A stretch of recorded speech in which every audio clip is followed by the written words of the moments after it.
morning. The February 22nd, 2023 special school board meeting of the Marion County School Board is now called to order. Please join me in standing for the Pledge of Allegiance.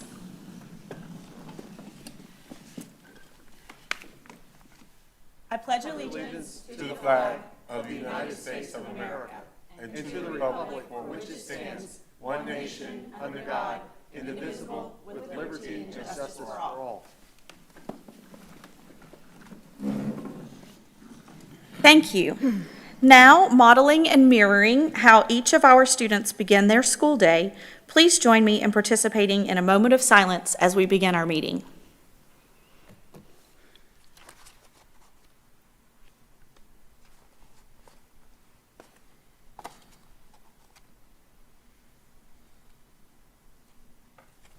Thank you. For the courtesy of those listening to the meeting, I'm requesting everyone in the audience to please turn off their electronic devices or put them on silent. I'd actually like to ask Ms. Conrad at this time to read our commitment statement. If you wouldn't mind, Ms. Conrad, thank you. Thank you, Chair.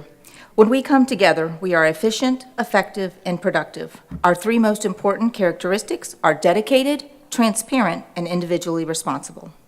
To work well together, we must demonstrate respect, confront reality, and be accountable. We will always put students first. We will leave a legacy of success. Thank you, Ms. Conrad. Later in the meeting, up to 30 minutes will be provided for individuals to address the board on matters concerning the operation of the Marion County School Board Marion County School System or the school board only. Presentations to the board are limited to 5 minutes and are televised. If you wish to address the board regarding regular agenda items or on matters of which the board customarily takes action, you must first complete a peach form located in the lobby. These forms must be fully completed and received by the board clerk no later than 8:40 a.m. The procedures applicable for each are on a separate sheet. Board clerk, will you please call the roll? Mrs. Allison Campbell, District 1. Here. Mrs. Lauren Conrad, District 2. Here. Mr. Eric Thomas, District 3. Here. Mrs. Nancy Burrow, District 4. Here. Dr. Sarah James, District 5. Here. Dr. Diane Ballard, Superintendent. Here. Mr. Jeremy Powers, School Board Attorney. Here. Thank you. Also joining us today on the dais are Mr. John Palmerini, representing Dr. Gullett, and also Ms. Terry Brown, the paralegal for Attorney Powers. So I'll now ask Attorney Powers, our school board's attorney, to explain the rules governing persons who wish to address the school board today. Thank you, Madam Chair. In compliance with Section 286.0114 of Florida statutes, the school board has adopted uniform procedures for public speakers who wish to speak at this morning's meeting, either regarding one of today's agenda items or a matter directly relating to the operations of the school district. These procedures will ensure that the public has a reasonable opportunity to be heard on school board and school district matters. A written summary of these procedures is available from the table in the lobby. Public speaker forms are also located on the same table. The completed forms were due to the school board's clerk no later than 8:40 a.m. This morning's speakers will be called prior to the business portion of the school board's meeting in the order of receipt by the school board clerk. Before you begin speaking, state your full name for the record and spell your last name. Each speaker will have 5 minutes of time. However, if there are more than 5 persons who wish to speak, the board may seek consensus to limit each speaker's time to 3 minutes. When the speaker has 1 minute remaining, the speaker will receive a visual notice to complete his or her comments. Speakers may not yield their time to other people. Speakers and meeting attendees are expected to conduct themselves in a respectful manner. Therefore, verbal attacks and profanity are strictly prohibited. Pursuant to the procedures for public comments, item 6, speakers are not to identify specific individuals other than themselves or their child, unless the statement's provided 24 hours in advance. The board is here to listen to your comments only. You may be directed to an administrator or staff member following the conclusion of your comments for further assistance to address any concerns. To ensure student privacy, only a parent or guardian may use a student's first or last name. Identifying references to or identification of other students or their families are also strictly prohibited. Finally, a public speaker's speech does not reflect the endorsement, sponsorship, position, or expression of the school district. Thank you for your attention to the board's requirements. And Madam Chair, that concludes my explanatory remarks. Thank you, Attorney Powers. I will now actually turn it back over to you, Attorney Powers, to explain a bit of our process for today's meeting, if you wouldn't mind, sir. Yes, ma'am. We're here today for approval of the superintendent's renewal of her contract, and this has been submitted by the superintendent and her counsel regarding an addendum to the employment agreement. Typically, how we would do with any agreement is the initial contract isn't just thrown out and completely reworked. There is an addendum created to it which makes alterations or changes to the original document. And so, within this particular contract, there have been approximately 6 areas which the superintendent has addressed for us to address for any alterations or changes to the contract. These do not include additional salary or performance bonuses or anything like that. What these 6 areas do, I've outlined for the board previously, but I will briefly state them. One is Attorney Powers, I'm sorry, I don't mean to interrupt you, but I realize that I had you read all of the information about public comment, and seeing that there's no one in the audience, I wanted to ensure. Ms. Martinez-Lopez, did we have anyone fill out a peach form for public comment today? Thank you so much. I'm sorry to interrupt you, Attorney Powers. I just wanted to ensure that there wasn't someone waiting somewhere that wanted to have public comment today. Okay, now please continue, Attorney. Thank you. No problem, thank you. And typically with the contracts, what happens is the board chair and the attorney review the contracts and make initial discussion, as we have with Dr. Gullett and Mr. Palmerini. And then at that point, alterations that are agreed upon are put into a sort of what's called a red line format, which is where it's there. Ms. Brown is here today to be able to finalize those upon approval of the board. As to each of those items, we do have the addendum up on the screen here, and it has been posted to board docs. As each of these items proceed, my suggestion would be that the board should entertain each one of the potential alterations separately. However, the board may choose to simply vote as a whole on the entire contract in order to save time if each board member is satisfied and comfortable with with a particular item or with the contract as a whole. And so, to outline for an initial summary of the proposed changes to the contract, that would be that as to page 2, paragraph 3B, each of you have the contracts and the addendum. There is as to vacation and sick leave upon termination, there are proposed changes that interact with board policy and Florida statute. The superintendent's request has been within what's permitted by statute. The initial contract indicated that the superintendent would be treated the same as administrative staff for all of those considerations. And Mr. Palmerini has also provided a summary, which I agree with, as to why it is permissible for us to grant the request under statute and policy.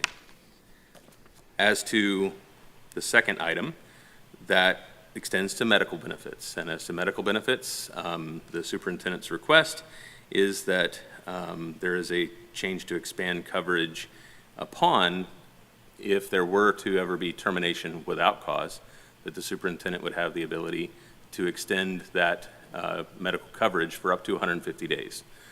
The reason stated was that this, with superintendent's position uniquely, that 150 days of, or until reemployment, I should say, that would take into account the fact that if you are somebody who is in a superintendent sort of position, it's more difficult to step in midstream into the middle of a school year. However, if she were successfully able to do that, then it would end upon reemployment. As to pages 3 and 4, retirement, this initially was identified. However, it is a non-issue. That is that the superintendent would like for, in her contract, for it to state that she is senior management, which is appropriate. It's entirely appropriate. And she, in fact, already is senior management. It's just not memorialized within the contract. And so that's sort of a low-hanging fruit item. I have verified that she currently has senior management class in her FRS. Also, I would identify page 7, second paragraph. There was language added within this addendum requiring a DOA hearing for discipline or termination. That is standard for all employees, and it is just something that simply would need to be within the contract, that there is a process for discipline or termination. So most of this is sort of legal cleanup in that sense. Page 8, Section 7, there is a request for a change to a supermajority vote for termination without cause as opposed to a simple majority. Of course, for termination with cause, it would still, that would still be under a simple majority. As to page 9, Section 10, there is a request to eliminate the requirement for an annual medical exam. Now, statutorily, I believe it's required that there is an initial medical exam that is conducted upon employment. However, within the contract, it does state that there will be an annual medical exam, and that is not something that is required, and it would, in my view, as your attorney, be reasonable for that paragraph to be deleted, so that there would not be a need for an annual medical exam. And of course, the board or the superintendent may seek additional medical or mental health exams at any point if required, just as you would with any employee.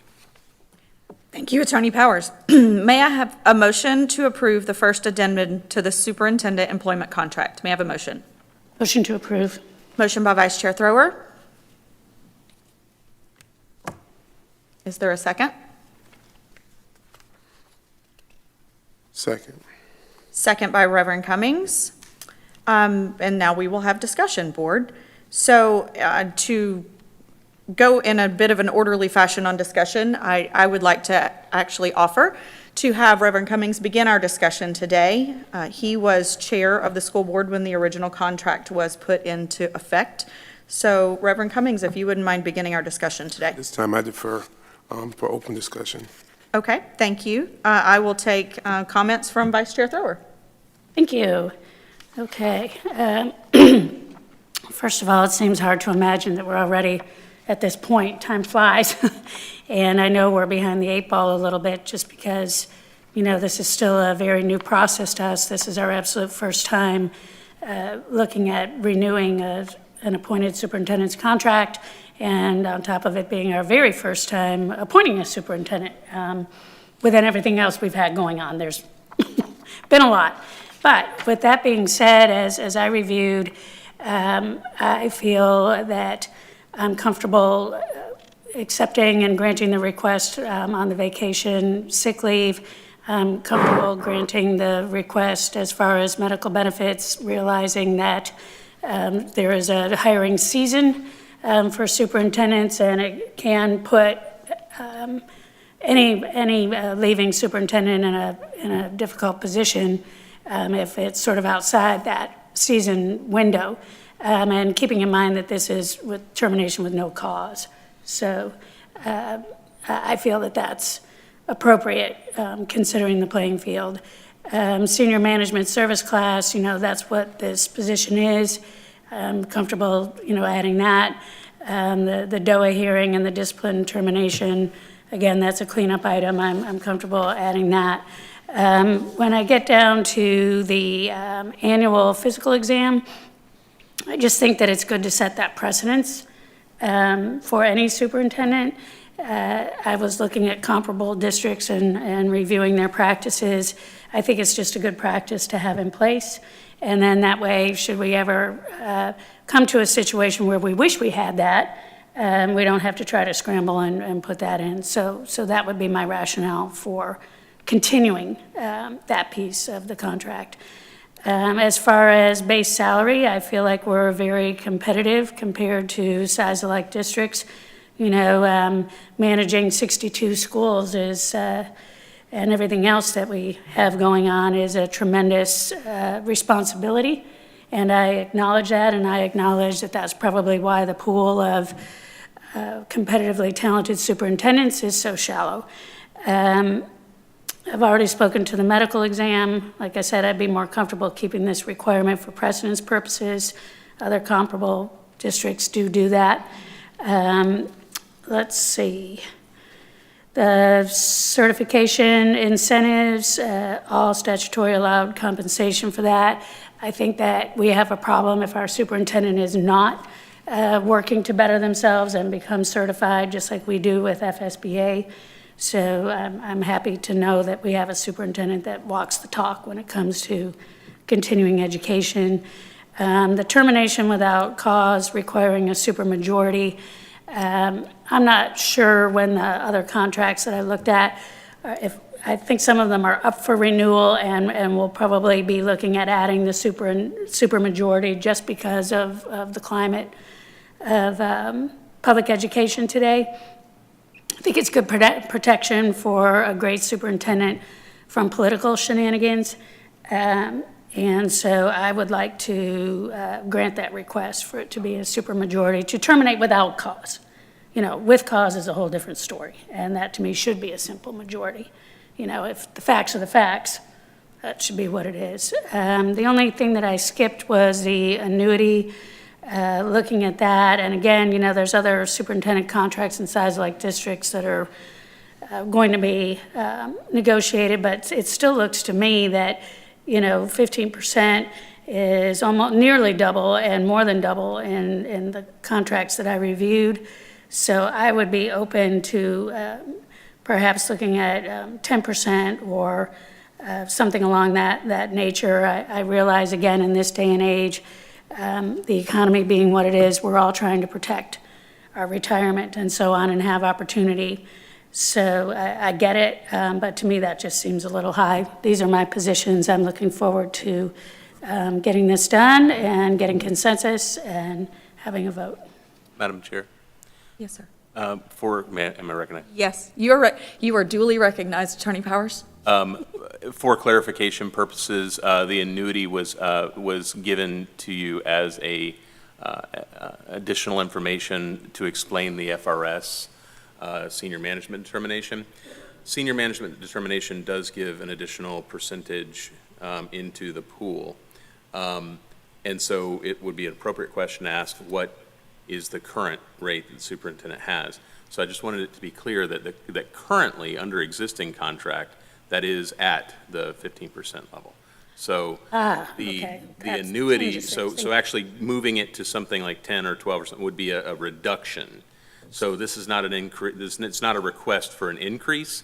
It was just that FRS contributes a certain portion of retirement, which was likely to go up if we accepted senior management status and she weren't previously senior management status. But since she already is senior management status, both with the annuity amount and also for the FRS, there's no change. Madam- Unless the board chooses to increase or reduce that unilaterally. Madam Chair, and from my understanding from the last, and Attorney Powers, correct me, in the last contract, it raised every year to the maximum of 15%. Yes. So if we went below 15%, we're actually penalizing her. Correct. Am I saying that correct? Yes, sir. So she's currently at 15% now. And Reverend Cummings, to that point, a couple of the items that we have received in comparables actually are not a part of the motion that we currently have on the floor right now. So the motion we have on the floor are specific to these addendums and not necessarily to adjust other existing language that is in the contract at this juncture. But yes, Vice Chair Thrower. Thank you, and yes, I was just getting all my cards on the table at once, and I got confused when I saw that others were at 7.5, but now I'm back up to speed on that. So with that being said, then I retract the part about the 15%. Perfect, okay. At this time, I'll go ahead and share my thoughts. Similar to Vice Chair Thrower, looking over each one of these items in the addendum, as presented, each one of the items, I see alignment with. A lot of it is cleanup, as indicated, the DOA hearing and things like that. A lot of it is cleanup that just needs to be added in, things that we would already be doing, but it's just not actually in the contractual language. Additionally, the one question that I have about the annual medical exam as it currently is written, if we were to remove that, it's just a general question that I kind of have, and this will be a conversation we'll have following this during board comments that I'll be bringing up about what we want to do in the future for potentially this whole process. But my question about an annual exam is, and if we're doing that currently, who holds that information? And I'm going to liken it to the extensive conversation that the Florida High School Athletic Association is having right now in who is the keeper of the medical information of our students. And are we at the liberty to do that? And so we just need clarification on that, honestly, and that's something that hopefully we'll be able to receive guidance from the Florida School Board Association, that we are not a medical organization, and us keeping medical information on any one of our employees, potentially, we just have to protect ourselves in that way. So I totally understand as a point of contract and initial employment, because we do background checks and background screenings and all that on our employees, but as a continuation of an employment arrangement, I'm not certain how I feel about us continuing to hold on to medical records year after year after year of an updated medical record of an employee. But beyond that, I concur with everything Vice Chair Thrower said. The supermajority I see as something that, while it may not be in some existing contracts currently, with the vast number of superintendent searches and contracts that are in process right now in the state of Florida, let alone across the country, I do believe that is something that will be seen in multiple contracts as those new superintendents are put into place. I too would not like to see something like that occur just out of sheer politics, and that's what has happened in some locations around the state that we all are aware of. So those are my comments. Madam Chair. Yes, Mr. Palmerini. I just wanted to give you an explanation as to why we deleted the medical exam. If there is ever a concern about the superintendent's physical or mental fitness to continue in the job, there's something known as a fitness for duty examination under the Americans with Disabilities Act. You all could invoke that process at any time if you thought there was some physical or mental infirmity that would require that. So that's why I didn't think it was necessary going forward. That's why I suggested deletion of it, because there is a process under law that would allow you to have that kind of examination. That's the only reason why I suggested taking it out. Okay, thank you so much for that explanation, Mr. Palmerini. Madam Chair, you Reverend Cummings. you raised a question about who would be the custodian of those records. We have other employees within the district that do a annual physical every year, and we do maintain those records. So I don't see that being a issue for not doing it. Okay. If we don't want to do it, we don't want to do it. But let that not be a hindrance for us to not do it, because transportation does a fitness for duty every year, a physical, and we maintain those records. Thank you very much. Appreciate that. So we'll go ahead and continue this orderly discussion, and then we'll open it up for robust discussion from there. Ms. Conrad, if you wouldn't mind sharing your thoughts. You are duly recognized. Thank you, Mrs. Chair Campbell. My thoughts actually align very closely with Mrs. Thrower's. There was a lot of language, there was a little bit of confusion for me on the original board docs, that things were, they were not permitted. And so, just to clarify, you're saying because Dr. Gullett has a senior status, these are all permissible, is what you're saying? Is that what you're saying? With the items that were noted, as you went through them? Yes, I'm not sure how much has to do with senior status. It's, the only thing that I was discussing as to the senior management status was as to FRS. FRS, the Florida Retirement System, which we use, does have different classes for retirement purposes, and one class is senior management class. Now, when I was a prosecutor, all prosecutors had senior management class. That was, it's typical for people who are in an upper management echelon position, and that is something that she already has. So that hasn't been included in the contract, so that for documentation purposes later, there could be proof to FRS, that this was contemplated all along, it wasn't accidental. And so therefore, that portion is why that section regarding altering her retirement class to senior management is a moot point, because she already is. Okay. And then secondly, if you're talking about as for these items, like here with vacation, sick leave, things like that, we have a board policy which doesn't permit payment of sick leave for administrative personnel unless the employee has reached a certain, level of years. However, the reason for that policy to even make any difference is because within the contract under item B, it says, and also later in section 3, that she will receive paid vacation and sick leave in accordance with all other district administrators. So statutorily, there's just a requirement, I think it's the 480-hour requirement, and that one is, that's just to clarify that instead of trying to use a calculation that is based on someone else's calculation, her request is within statute unless we continue to say that it has to be exactly the same as other district administrators. Because as proposed, it's not exactly the same as other district administrators. However, it's permissible by statute. Does that answer your question? That does help. Thank you very much, Mr. Powers. I don't have any further comments at this time. Okay, thank you, Ms. Conrad. Dr. James, you are recognized. Thank you. So if we're going to go through the list, I would say that I'm in concurrence with sticking with all of the things that are already board policy or would be supported by board policy. I believe that we need to continue to extend privileges that align with the rest of administrators within our district. I don't believe that culturally within our district we're in a place to extend extra benefits to people of superior status. I think that we still have work to do to develop relationships among our leaders, and extending additional privileges would not be something that I would support, which is why I don't think that 150 days extended coverage is something that would be appropriate at this time. It could be something we revisit at a different time, but that would not be something I would support right now. I wholeheartedly disagree with the supermajority vote. I believe that the individuals of this county elected us to have a voice and show representation.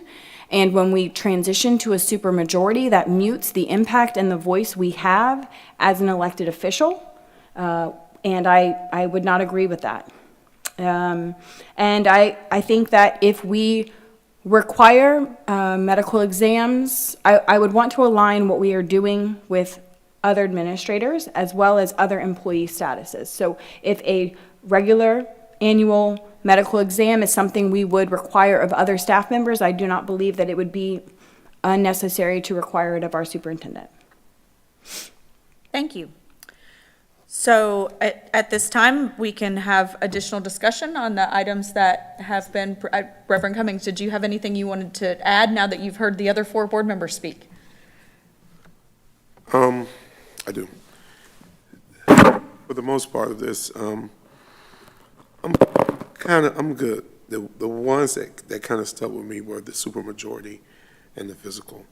As I just stated earlier, we do ask other employees to do the physical. And I think we should kind of know where the health of our leader is. We don't have to know any details, but I think, and the attorney, Mr. Palmieri, just kind of explained some things to us on how we could invoke that. So that was contention. The supermajority that was the very first thing that I had the issue with.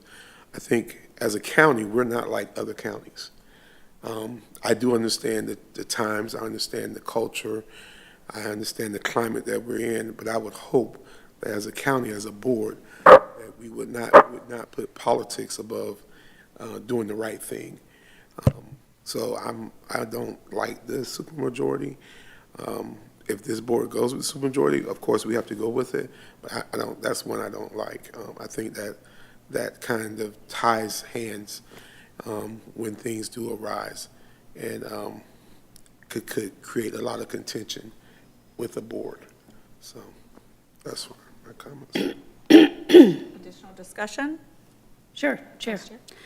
Yes, I really want to avoid using words like invoking anything. You know, we've had a lot of difficulty in recent years in this district. And I would prefer to have something already in place that just makes it common practice as far as the physical is concerned.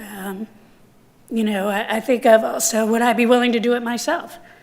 Yes, I would. I wouldn't need to get it invoked.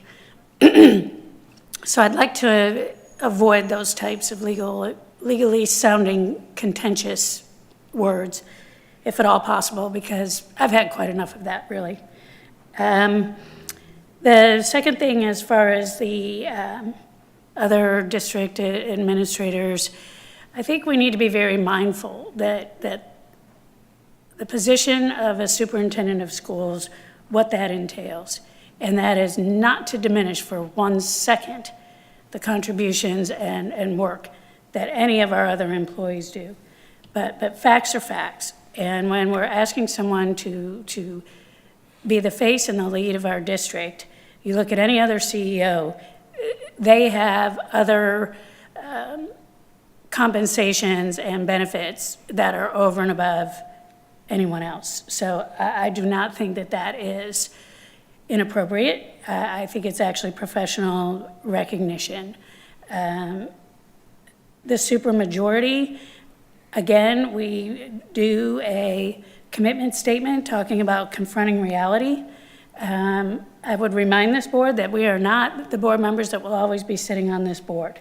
And while we are quite logical and measured and rational, I think it's important for protection of this district moving forward, to protect this district as best that we can and have things in place with the superintendent's contract that invite very thoughtful, rational discussion and negotiation before a gigantic step is taken that disrupts a whole district in terms of changing leadership, especially at the very top. So those are the reasons that I have for what I stated previously. Additional discussion? I concur with the word, the invoking part. I concur. We should not want to have to invoke anything with any superintendent or anyone. So that's why I think that language should be in that contract for future things. So I agree with you, Ms. Thor, on that part. Madam Chair. Yes, Mr. Barbato. In discussing with the superintendent and hearing the will of this board, we have no problem putting back in the physical exam every year. We have no problem with that. Thank you. Thank you. Check that one off. Yeah, Ms. Brown, if you can ensure that's a part of the, We will do so, and if I may then, just sort of as a record-keeping tally so far to help perhaps guide our discussion.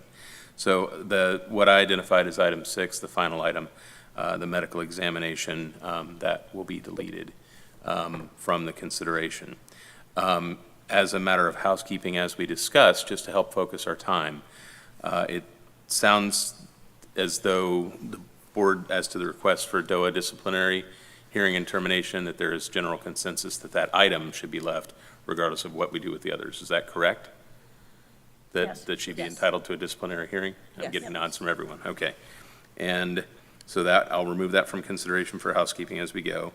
As to the FRS, simply putting it into this, what she already has into the contract, is there also consensus that that That's the would be 15 retained? That's the 15%. No, that's separate. That's, Okay, that's separate. Okay, yeah. FRS is, Right. the only reason that I even cited that in her or showed that that was where it was in her contract is if there was going to be an increase, then it would increase the total. There will be no increase related to retirement.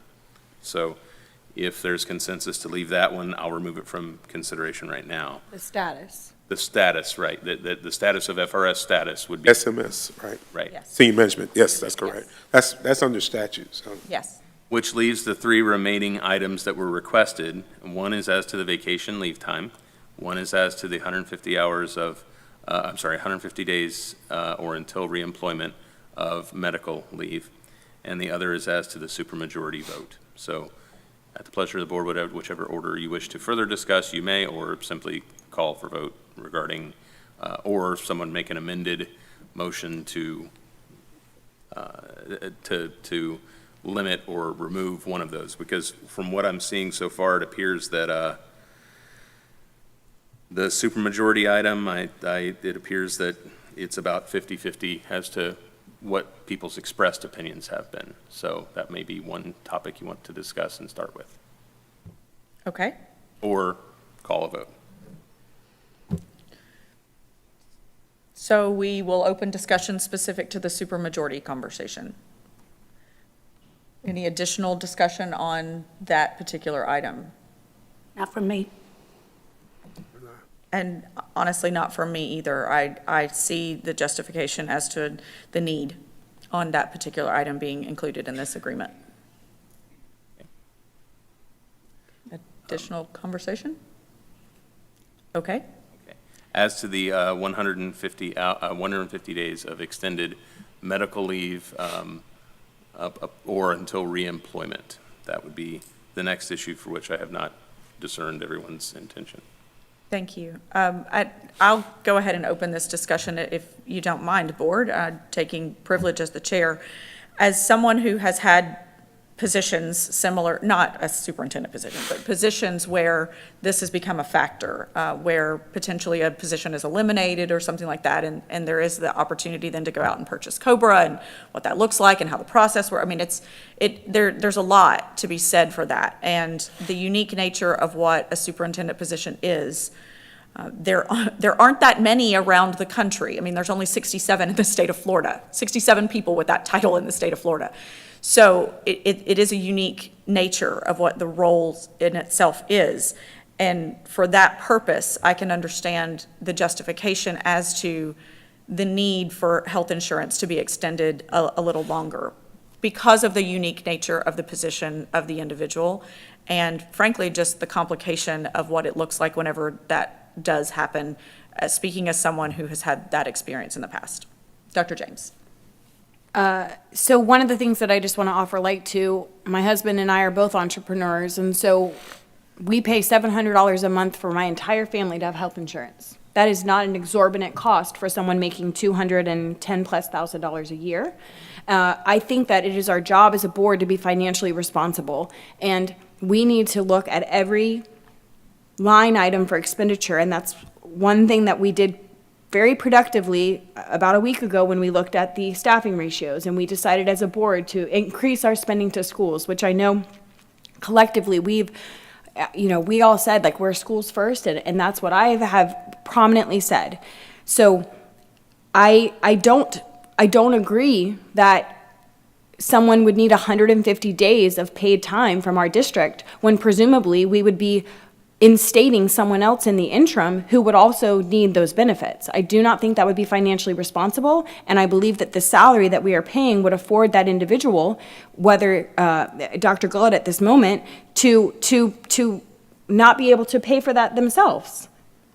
As an entrepreneur, my husband and I have covered that cost for years. We haven't purchased COBRA. That is not the only option. COBRA is by far not the only option. There is a private marketplace of insurance that is affordable, and I personally prescribe to it. So I don't think that that is a financially responsible decision for this board. Vice Chair. What's your alternative? What is it existing now, Attorney Powers? 30 days. 30 days. What it is existing now. That's existing, and that's existing for the district personnel. May I speak? I'd like to suggest maybe a compromise. Maybe we split the difference at 75 days. I feel sensitive to this also. I just got done spending 4 or 5 months paying COBRA insurance. That's $1,600 a month. So I'm very sensitive to the amount of money that you can spend in health insurance. And I understand, there's not as many opportunities to go in and find your spot at 67 positions around the district. So I do feel that some time is fair. I do feel that 150 days is excessive. Let me chime in here. Reverend Cummings, you're noticed. Recognized. At the last time we went through this, we ended up paying the past superintendent more than this. I would submit to the current superintendent that we compromise on this. My number is a little bit higher than yours, Ms. Conrad. but not 150, because I see it's going to be an area of contention.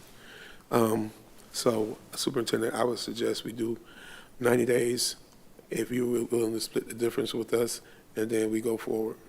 Mr. Palmerini? Thank you, Madam Chair. The reason why this was in, just to give you an explanation and then to get where you all are, I recently helped Dr. Mark Mullins down in Brevard County negotiate his exit agreement. And a provision like this was not in his contract. And having said that, he was concerned with respect to health insurance, like with respect to anybody else. But what we landed on there in Brevard was 90 days for coverage. And in talking with Dr. Gullett, we would be more than willing to accept 90 days on that number. I will also, 90 days for the purposes of tracking, when I was doing a little research into this, 30-day increments are more appropriate than 15. So that would make it, 90 days would be a figure that would function. So that's.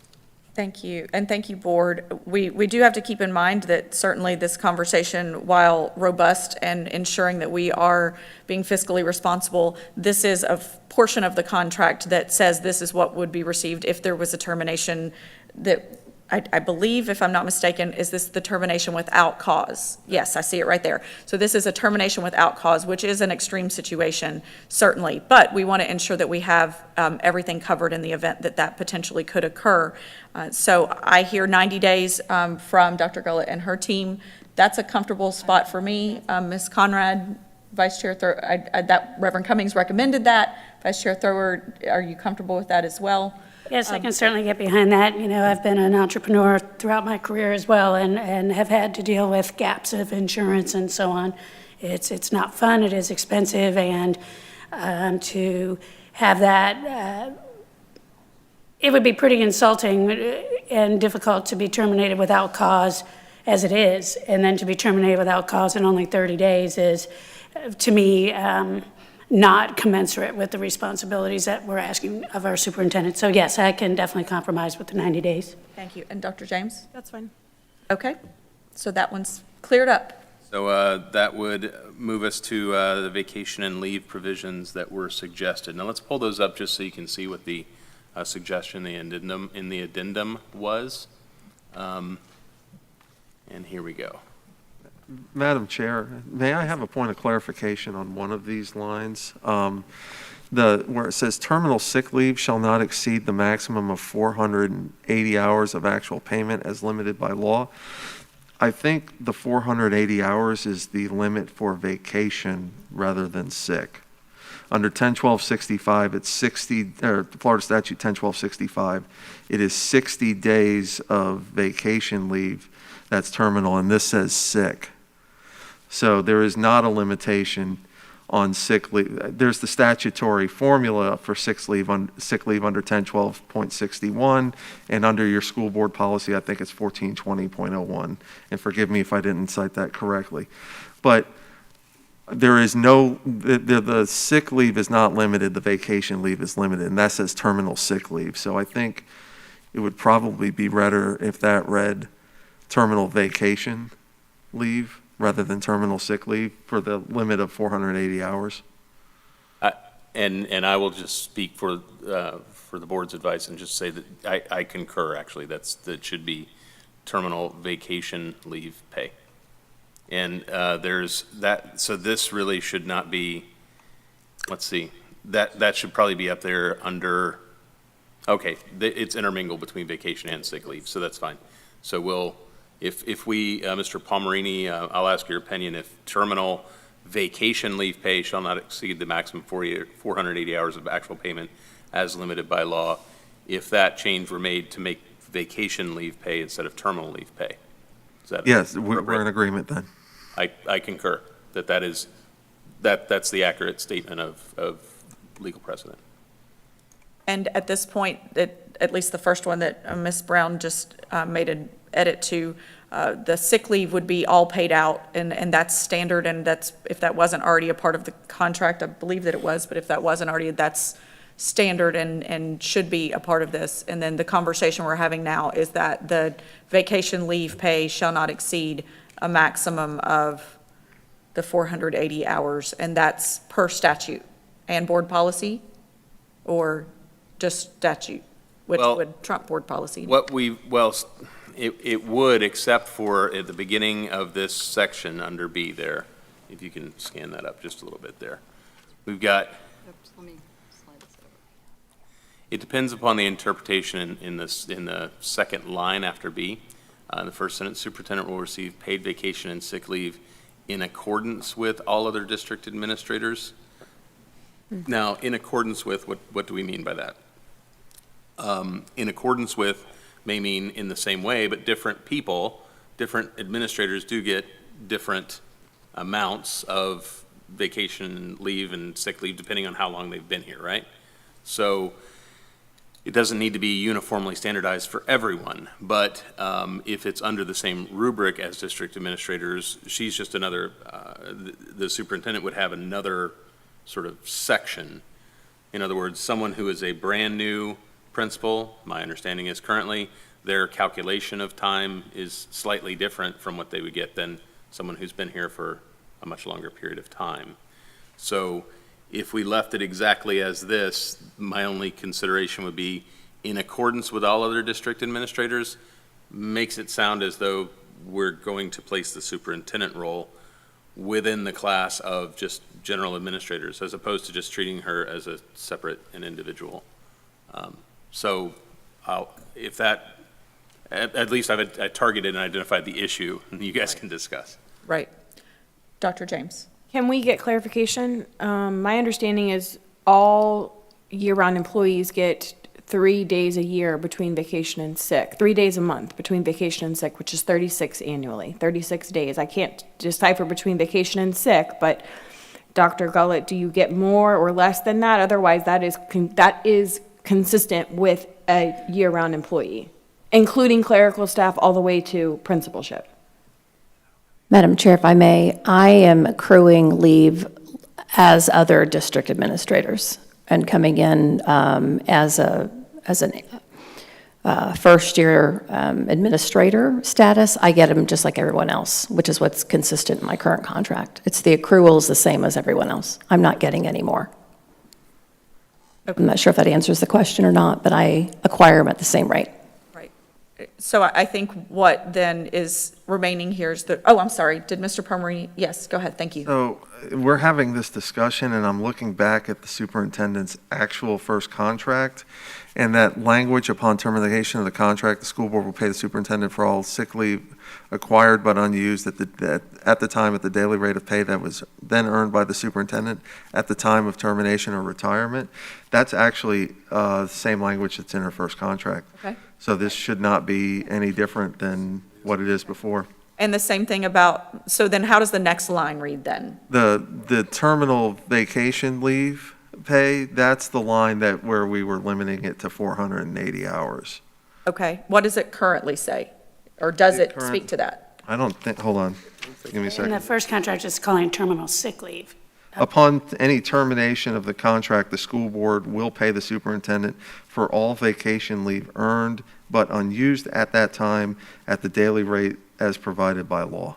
So it didn't address it. So it doesn't address the maximum number of hours of The vacation time? four, but, excuse, I'm sorry, I'm sorry. but the 480 is in accordance to the law. The statute? So putting that in there cleans it up from the first contract, which we shouldn't be even, this should not be a sticking point. You corrected it from vacation, from sick to vacation. That's the correct language, and that's in accordance to Statute. statute. So this shouldn't be a sticking point. Attorney Powers?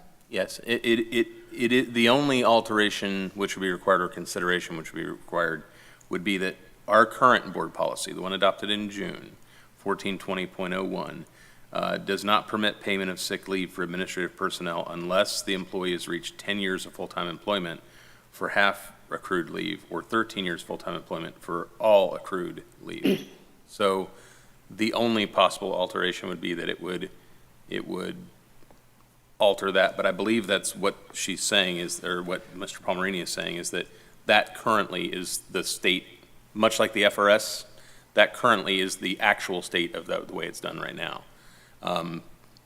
would you consider that accurate statement? Yeah, that's correct. You all have in your contract something different with respect to sick leave than you have for your administrative employees, excuse me. And this would just be a maintenance of the same provision that we had before. Okay. So the addition of this particular sentence is just in alignment with statute, and it doesn't entirely alter what we should be doing. I mean, it does alter just adding a sentence in there to clean it up for statute purposes. That appears to be the case. If you'll give me just a moment, I do want to look up something else. So you. Okay?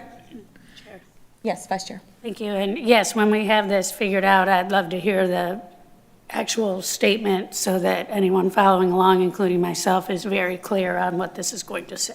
Right. Yeah, and what we're attempting to do here is to specify something based on the way it's being done that wasn't necessarily specified in detail at the time of the original contract. Right. And also, I will indicate that if our policy has altered on this particular item, the only person who would have been affected by that alteration, in this case, to my knowledge, would be the superintendent. And so it would only be fair that we recognize that that alteration may have moved something out from under her if we did it that way. So let me take a quick look here. This was our Okay. last item, right? Under Florida statute, here we go. This is 110.122. This is terminal payment of accumulated sick leave. And this, again, is speaking as to sick leave. Terminal pay allowable for unused sick leave accumulated shall not exceed a maximum of 480 hours of actual payment. Now, that's, again, as to sick leave. And we just changed it to vacation leave pay. So I probably need some clarification as to what we're asking. What is the request? I guess as succinctly as I could put it, 480 hours for vacation leave. And then for sick leave, a payout of anything that she has that is earned but unused at that time. Up to a maximum of 480? I don't think the statute limits it to 480. May I offer something? My understanding is that you are only allowed to roll over 480 total hours between vacation and sick each year. So if an employee exceeds 480 hours, which I believe at this moment, Dr. Gullett has more than 480 hours total in her bank between sick and vacation, you have to use them or you lose them at the end of June 30th. When June 30th expires, all 12-month employees have to use or lose up to the 480 annually. That is my understanding of how it works. We could certainly speak with personnel if that would be the right department, but our employees do not accrue beyond 480. So I would draw question to how it would be probable for her to have 480 hours of vacation and also any sick time other than what she earned for sick time in that calendar school year. Attorney Powers, how does the statute read on this specifically? Well, the statute is, Sick.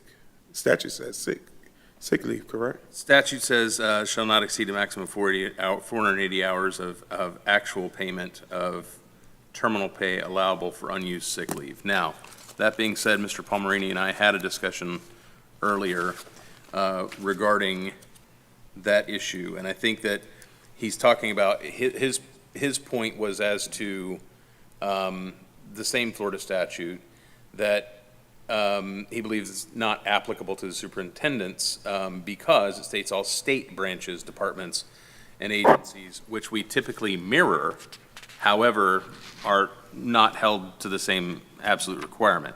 The statute does not apply to school district employment that is not considered state employment, and there is an Attorney General's opinion, in Attorney General opinion going all the way back to 1974. And it says, and the statutory condition which must be met to entitle a state employee to terminal sick leave pay is 10 years of creditable state employment.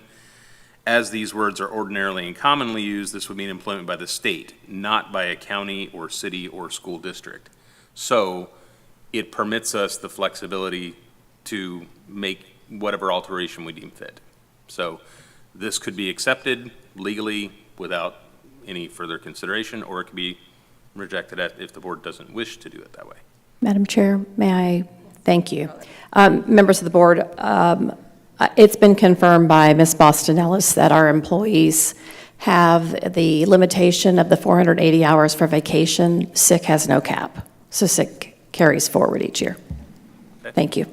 So with that in line, would we suggest the alteration as to, the alteration that we already made as to terminal vacation leave pay shall not exceed maximum 480 hours of actual payment, and then nothing else would need to be altered here in order to meet your request, is that correct? Yeah, that's correct. Understood. And I'm not certain, do we need to include the phrase "as limited by law"? Because based on what you just said, vacation is not spoken to in law. Is that correct? I didn't, this originally started as something that included sick leave, so Right. I didn't calculate for that. So if we make this alteration, while we're making the alteration, let's clean it up as much as possible. Terminal vacation leave shall not exceed the maximum of 480 hours of actual payment, period. Or per board policy, or We're as fine, we're fine with ending at actual payment period.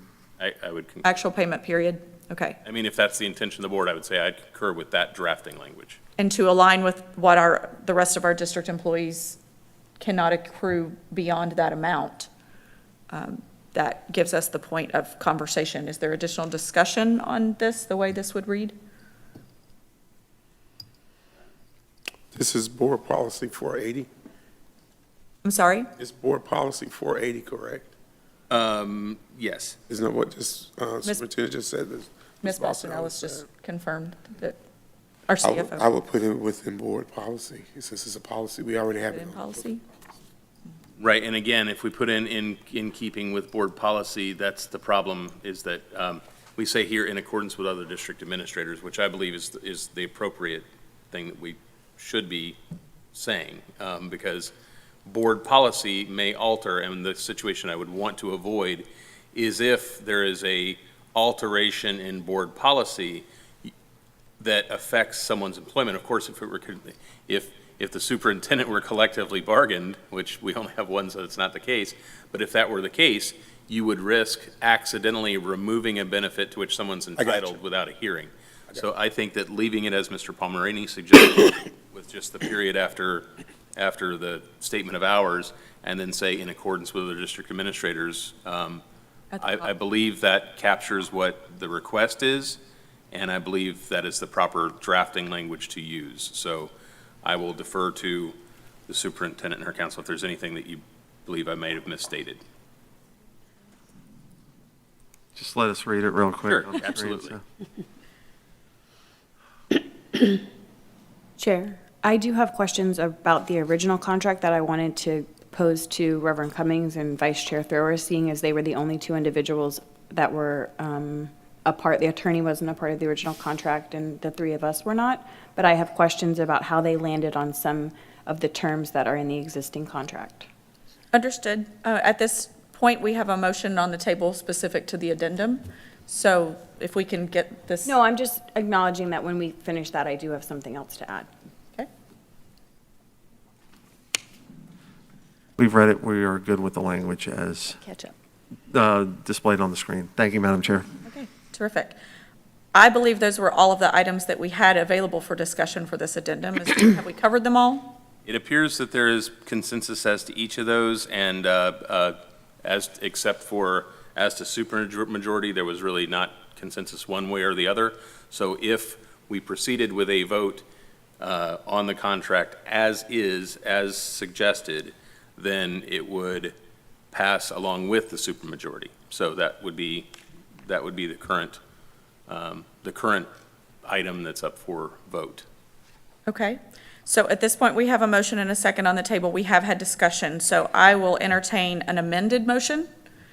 Yes? Yes, because it will be amended simply because of the fact that we've made some alterations that have been discussed now.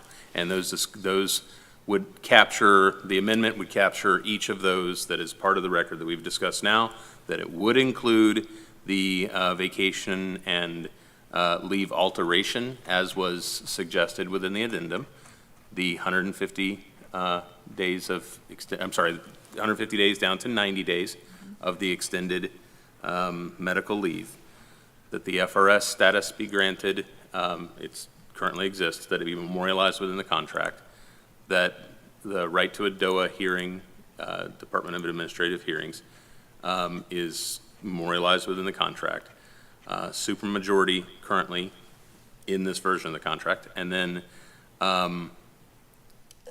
as to the medical exam, I believe that there was just a request by everyone to just remove that item from this, so. From consideration, right, that the annual medical exam will stay in the agreement.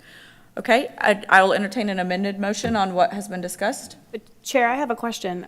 I know that two of us said that we were not in favor of this, the supermajority. So are we not going to have a discussion about coming to consensus or not on that?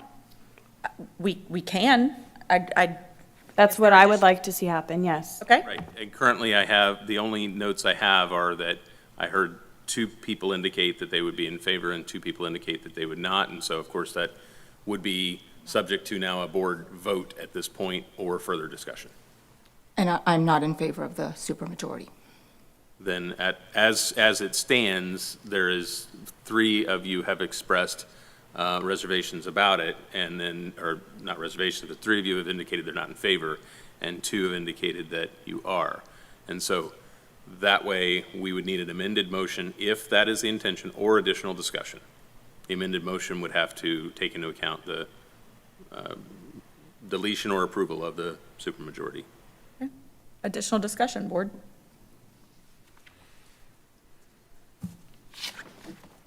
Chair? Vice Chair? Yes, I had checked that off because I felt like what I had heard is everyone stated their point and no one else was offering anything up. So I stand where I stood, and so I'm interested to hear what other board members have to say.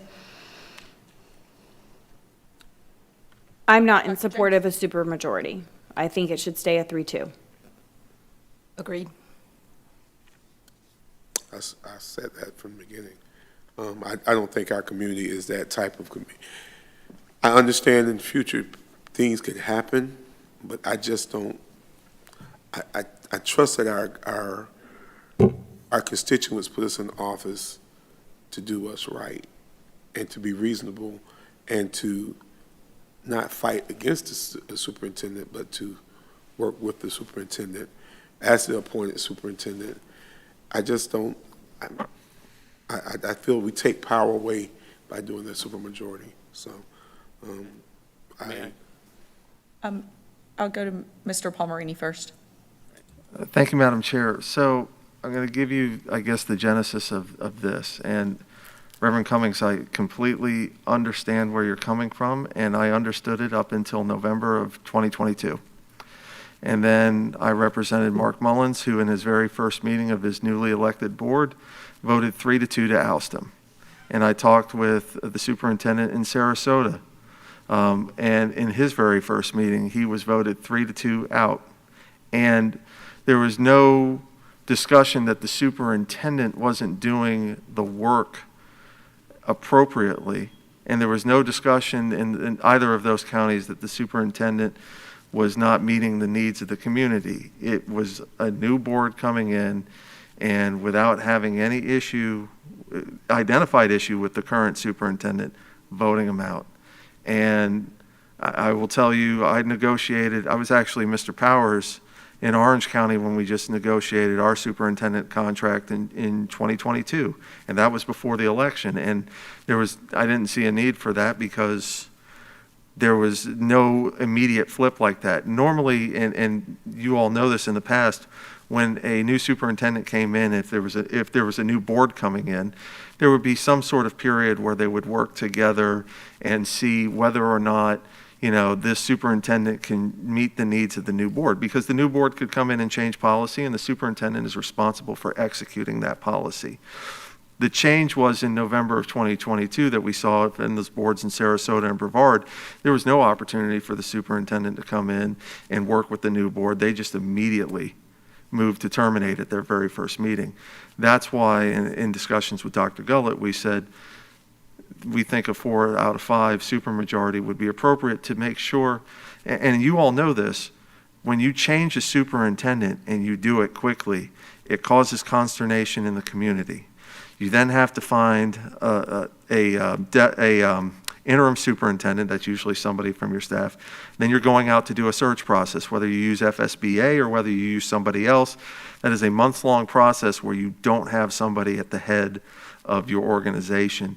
And so that's the genesis of why we asked for the supermajority vote. Seeing the trend of what is happening in education now, it was concerning to us, and we didn't want the superintendent to be in a position where if an election happens in 2024, and all of a sudden a new group of folks comes into this board, that she's just at the very first meeting voted out. That's the explanation as to why.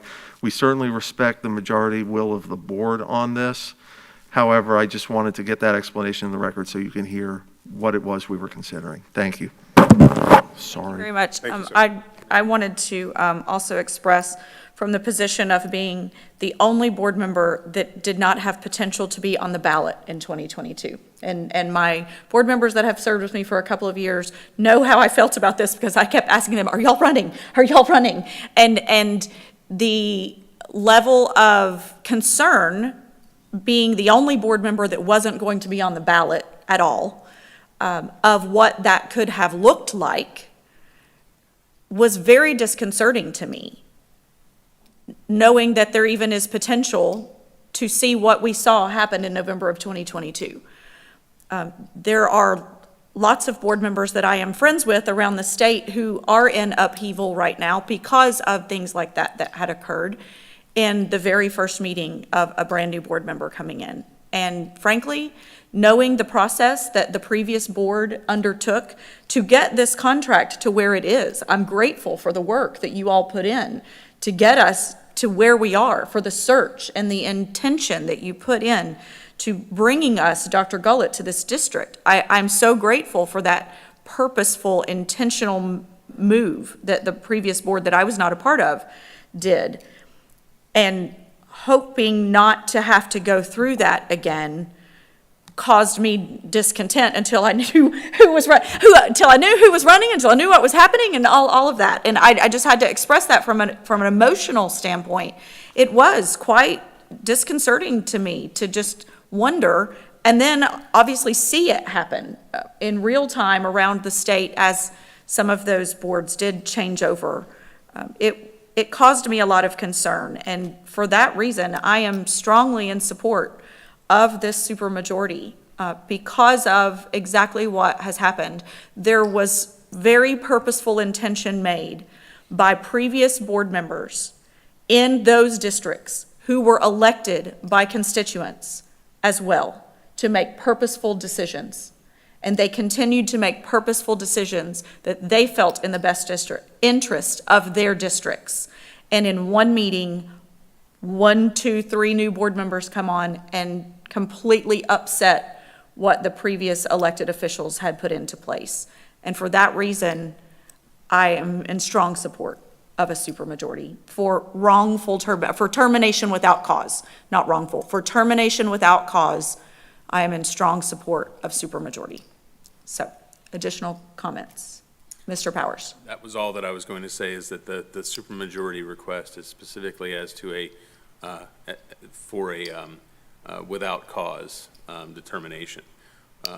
For just cause, there's not the need for Absolutely. supermajority. So this would be something that would specifically only come into play if the board were to determine that they wanted removal without specifically discussed and determined just cause. Madam Chair, Yes, sir.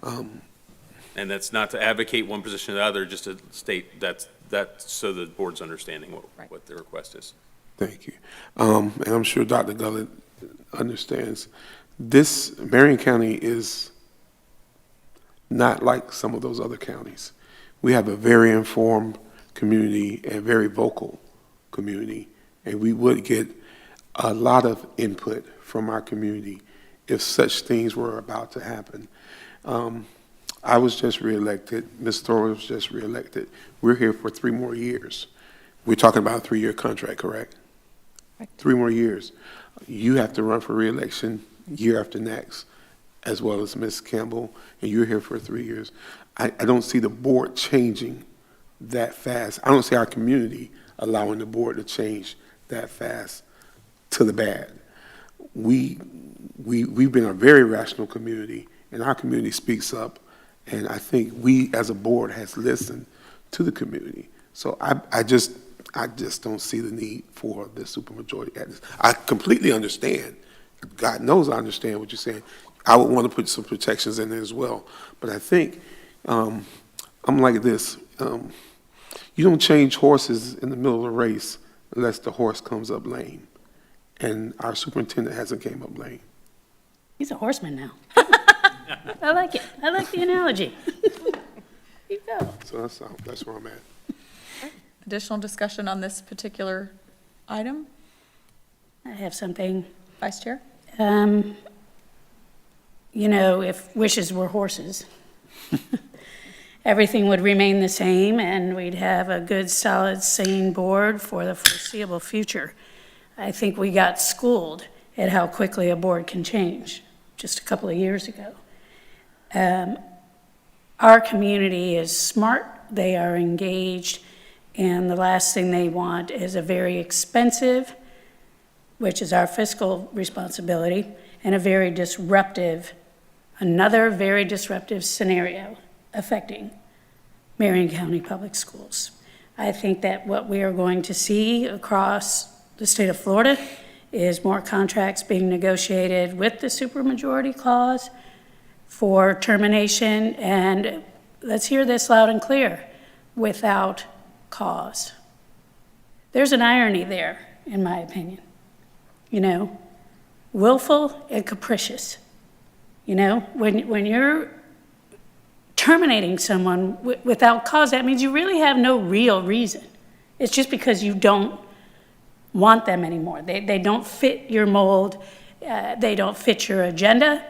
And, you know, I am very protective of our children in this district and making sure that we rise above the fray always and do what's best for kids, do what's best for our families, do what's best for our community. So I would caution the board to think this through for a minute or two at how fast you stand on this particular issue. Madam Chair?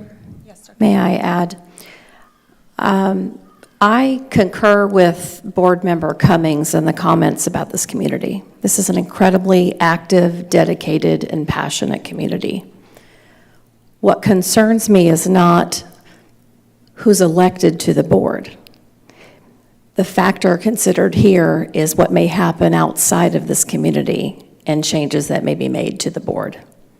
So if someone from Tallahassee removes any one of you and several of you, that would be a vast and swift change that would not have come from the community. As a superintendent, we are living in different times. The challenges are real for all of us, all of my team, certainly, and I feel that deeply. But understand that those things are out of our control. That is out of my control, and quite frankly, that's out of our community's control. That's a concern. Thank you. Thank you for that, Dr. Gullett, because that is a perspective that we certainly need to keep in mind, knowing that we transparently had a board member for a year and a half or so with us that was not elected by this community. So that is actually a very good point to bring forth. Dr. James. I just want to speak to one thing Ms. Thrower said. Cause is determined by what the contract deems as cause, which is one of the items that after this discussion I want to bring up, because we have outlined the manner in which we evaluate our superintendent, and that is the justification for cause or not cause. So as our contract currently stands, there is a very, what I would say is vague and not robust evaluation that is being done. And so you are correct. Without cause stems from specifically what cause is defined as in our contract. And I personally don't agree with how we are defining cause in our existing contract, which is not on this addendum. So I stand strongly that we need to maintain our 3-2, but also need to sharpen the evaluations and the language in that section of the contract to be more reflective of a robust evaluation tool and not 3 or 4 or 5 pieces of paper annually. Attorney Powers. Yes, as to the original contract on page 5, dismissal or discharge, throughout the term of this contract, the superintendent will be subject to discharge for cause.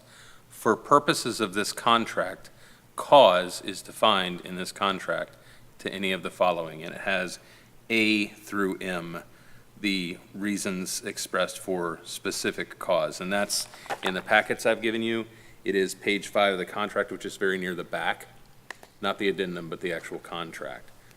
And generally, those are, conviction of a crime, violation of any substantive district rule, physical, mental incapacity, incompetency, immorality, willful neglect of duty. There's a number there, but those are the cause determinations, and that would be what would be outlined and decided upon as to whether cause existed. So hopefully to ensure that it's not arbitrary and capricious, as you indicated earlier.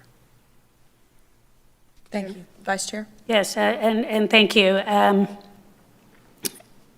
Board Member James, I don't disagree that as we continue to refine our processes and procedures for employing an appointed superintendent, that I look forward to the conversation around evaluation tools as well as artifacts that the superintendent presents to us as far as her accomplishments. To me, that's separate from what we're discussing right now. And with that in mind, I would like to make a motion to accept the amended contract as amended and discussion. Does your motion include supermajority or majority? That's the only thing we hadn't clarified. With supermajority. Thank you. So I have a motion on the floor. Is there a second?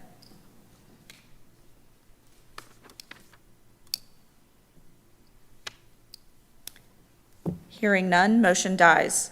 I'll entertain an amended motion to accept the changes that we have made to the contract, I guess, without a supermajority. So the change would be majority. The change would, yeah. That it would remain the same. As a- It would remain, and it would not change to supermajority. Yeah, it would be deleting that section that speaks to the supermajority. Otherwise, the other changes as discussed under the amended motion as is being proposed would include our discussion here regarding vacation and leave, which we're currently updating right now.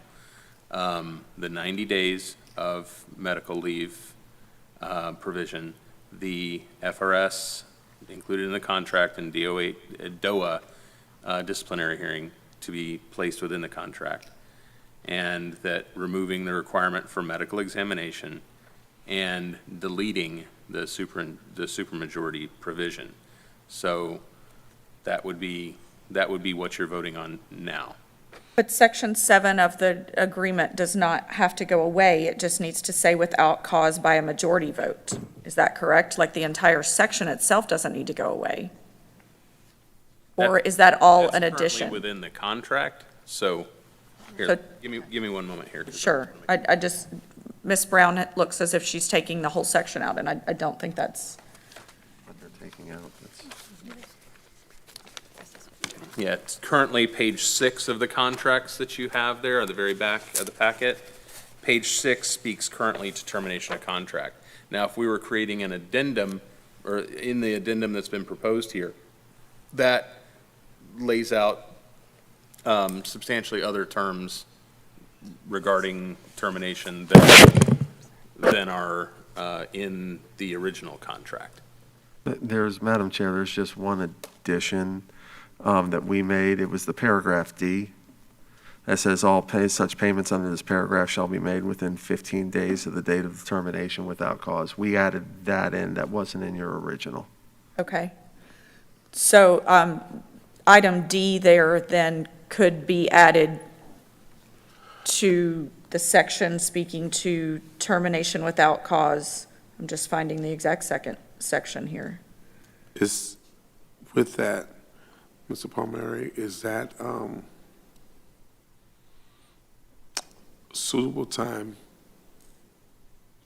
to be able to calculate that? I know, and the reason I asked that, and I'm going back to the prior superintendent, we had some issues, and we had to do some things to try, and I'm sure Teresa's listening.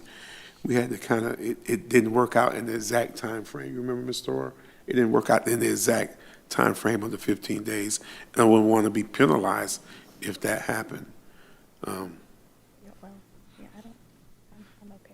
Especially if we're working in good faith, and I know we'll be working in good faith.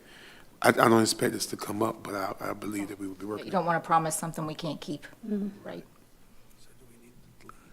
So in talking with the superintendent, she said we can let go of this paragraph and just delete it in its entirety. Okay? Okay, so the question then would be whether this section in the addendum on termination of contract would then be, any item from there would be needed, or simply deletion of all of provision 7 here. That you can just delete it all and then we're good to go. Okay. Okay.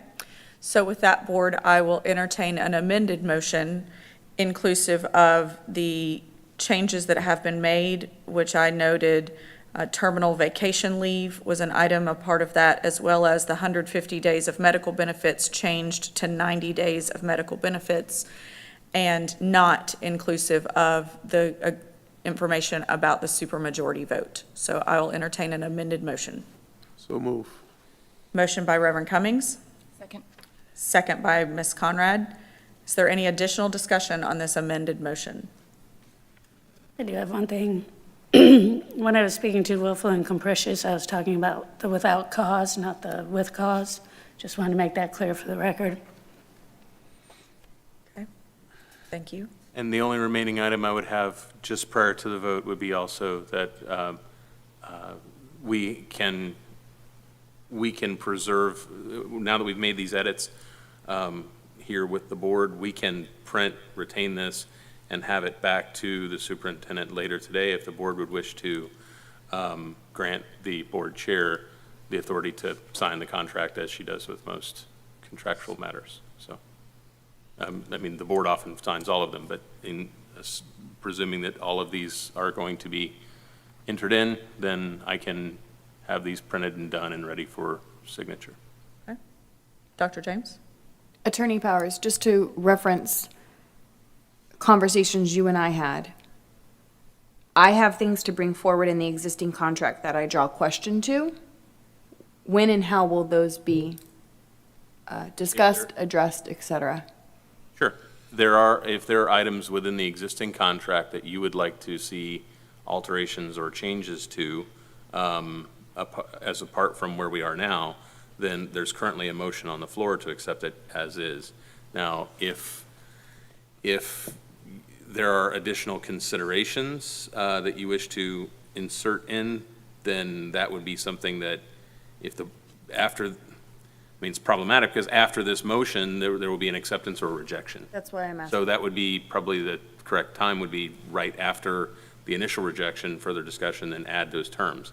If you didn't get an opportunity to say your piece about those. That's why I asked, that's why I'm clarifying, because I brought it up a few minutes ago and I haven't had opportunity yet, but I want to bring it up. So if now before a vote is the appropriate time, that's fine, or that's why I'm looking for you for guidance. Okay, there was, given that, I didn't understand that, so my apologies, but given that, then while a motion's on the floor, there shouldn't be further discussion unless it's called to, a motion is called for a second. However, I don't want to end debate because that's, in discussion because that's inappropriate. So if you have additional statements you'd like to make prior to us voting on this motion, I think that the request was any further discussion, so. Madam Chair and Attorney Powers, This motion is only on the addendums, not the entire contract, correct? Right, so what you would essentially be doing if there was additional items that we had, this is as to the superintendent's addendums. This would essentially now be to create an additional set of addenda from our side. That's why I'm asking the logistics. Right, and so I think then, given that, the point is, yes, that would be, if we are creating a separate addendum of our own, or the discussion is to create a separate addendum of our own that would be incorporated, then that would be, this motion can still proceed forward with second and vote. And then we can come back. And then you can discuss whether or not you wish to do that. Is that, Yes, that's what I thought. I just wanted to Right. clarify before we close the discussion that that was where we were. Mr. Palmerini? Thank you, Madam Chair. So I do have a concern with this, because if there's going to be a second addendum where you all may propose to change or make additional requirements to the original underlying contract, there may be some things here that we have accepted based upon this board's discussion, that if additional things are added, we may turn around and say, you know what, we're not going to accept what the board has suggested, given these additions into the contract. I think I heard Dr. James say she wanted to look at a more robust evaluation tool and possibly different causes for termination, depending on what those are. And I have no idea what those are, because obviously I haven't heard it.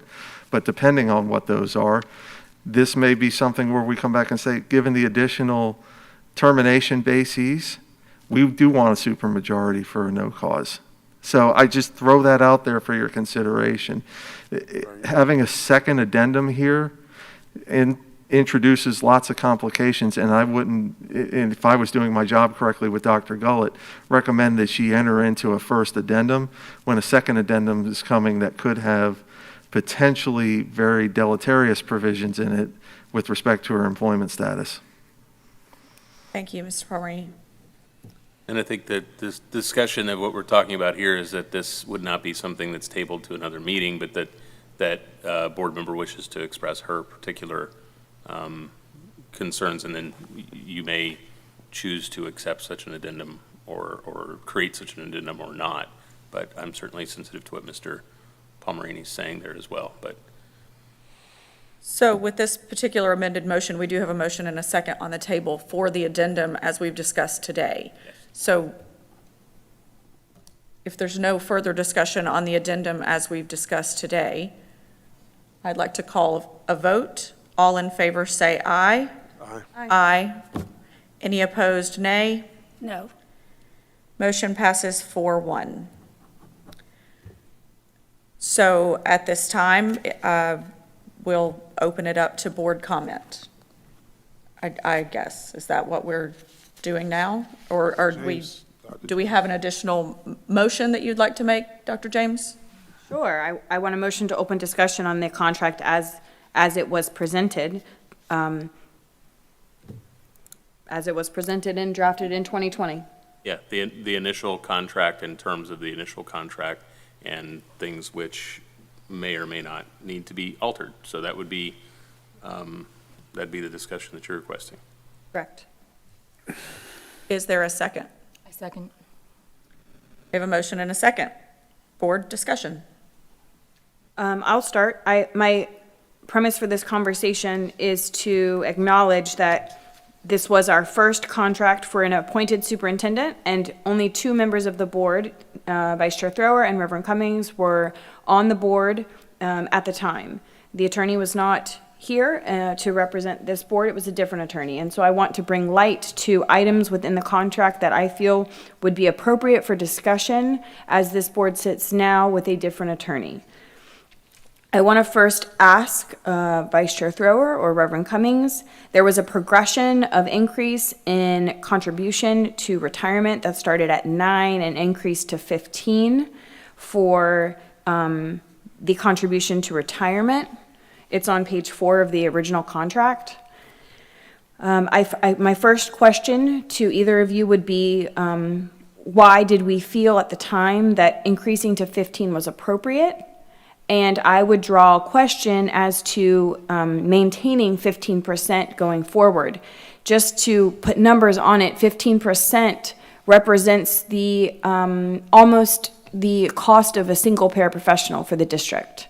And so I want to draw awareness to that and speak to that number is an inflation to comparative districts, and I'm not sure of the appropriateness. So I'll give the floor over to Vice Chair Thrower, Reverend Cummings, to speak to how you all landed there when you first initially discussed the contract, if you so choose.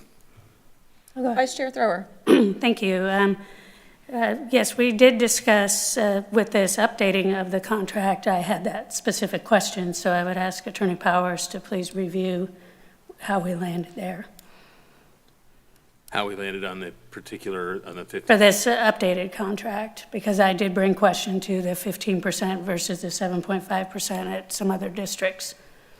I can speak to the fact of what exists, but not necessarily as to why it is that we got there at the original contract discussion point, because I was not privy to those particular conversations. What I can tell you is that there was under senior management, there is, I can't cite the numbers exactly. I believe there's a 1.6% contribution that moves to like a 3% or something in that nature for a senior management class employee. But that is separate and apart from the 15%. The 15% was already within the contract as pointed out here on page 4. And so the question that seems to be there is whether that is an additional item the board may wish to consider from its own purposes now that we've addressed what the superintendent's requests are. But this has also been part of a negotiative process back and forth here with the superintendent. And so, as Mr. Palmerini has indicated, if there are indications that we are going to make alterations, they may wish to withdraw some of their approval for certain, items to be withdrawn anyway. Of course, the board has voted, but that was also a vote that was taken expressly with the fact that a couple of these items were removed from consideration by the superintendent herself. So we would need to revisit that if we make other alterations. We would need to sort of start fresh. And, excuse me. Reverend Madam Cummings? Chair. Dr. James, in this negotiation, there was some back and forth in discussion about this. The increase, the yearly increase to the 15%. At the time the board felt that to secure this superintendent that we wanted, and the board did not feel this was a sticking point, and that's why we got to those increments. It is a rather high percentage. Especially compared to. Yes. But we were trying to secure our first appointed superintendent at that time. So that's how those numbers came about. Also, I can state, again, without advocacy, just to simply state for board members, so that you have the same knowledge that I do, that when looking into how other districts have handled this, there are certain benefits that are given by some districts and not by others, and so many times it's a matter of one may be higher in one direction and one may be higher in the other direction. But as to this, the reason that has been stated in contracts where there was something beyond what other staff were getting for retirement, it was, among the reasons stated were typically that the superintendent, a person who works as any other staff member, it more likely has a very, very long duration. That's, at least I should say it's more common for people to have a long duration. They spent 20, 30 years with the school system, for retirement. Within the superintendent pool, it is common for people to move between districts and between states, and sometimes even to move into different private areas private entities which may not have FRS.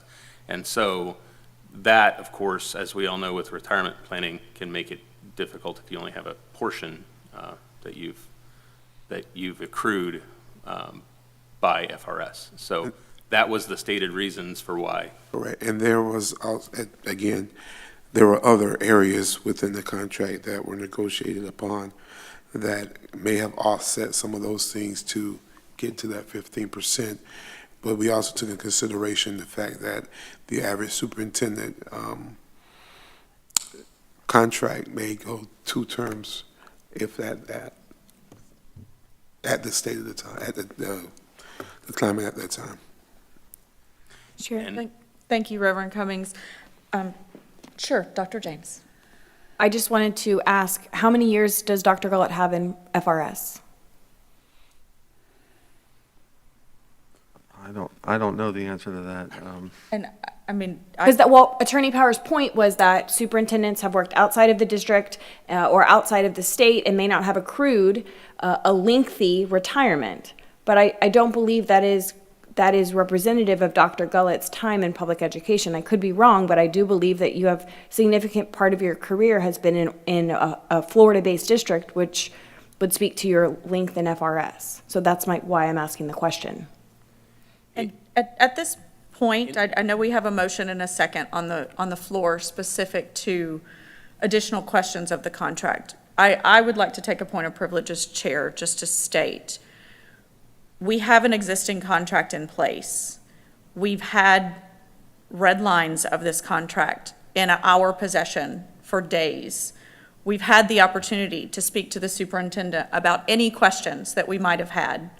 What I will first tell you, board, is that I've had extensive conversation with the Florida School Boards Association and Andrea Messina, who has advised me and what I was going to recommend in board comments, as that this board, once we have this deal done, that we get very serious about having master board training about how we actually work with an appointed superintendent on an annual basis, what evaluation, how that's presented publicly, all of those kinds of things that we never really ironed out. This is our first time having an appointed superintendent, and there are things I believe that the Florida School Board Association can help guide us on, understanding that there were things in this process that we possibly didn't do the way it should have been done. We could have had this contract in a work session where we could have had extensive open discussion, where we could have gone back and forth and then had another work session, or we could have talked individually with the superintendent, where we did open up lines of communication, and we all did have that opportunity. I do think that there is potential for us to adjust this process moving forward. However, at this point, we do have an approved agreement with addendums inclusive of it. I am not incredibly comfortable, while we have a motion and second on the table, for us to consider this an open book, where we consider it when we're going into negotiations with our bargaining units, and we know when we have an open book year versus, 1 or 2 items here or there. I personally am not considering this an open book opportunity where we can just start picking apart pieces of the contract, because we have not set forth any parameters to do that, nor have we given the superintendent the opportunity to know our individual concerns, unless we did individually speak with her, and I'm not certain that anyone actually did, about any of her concerns, about any of individual concerns.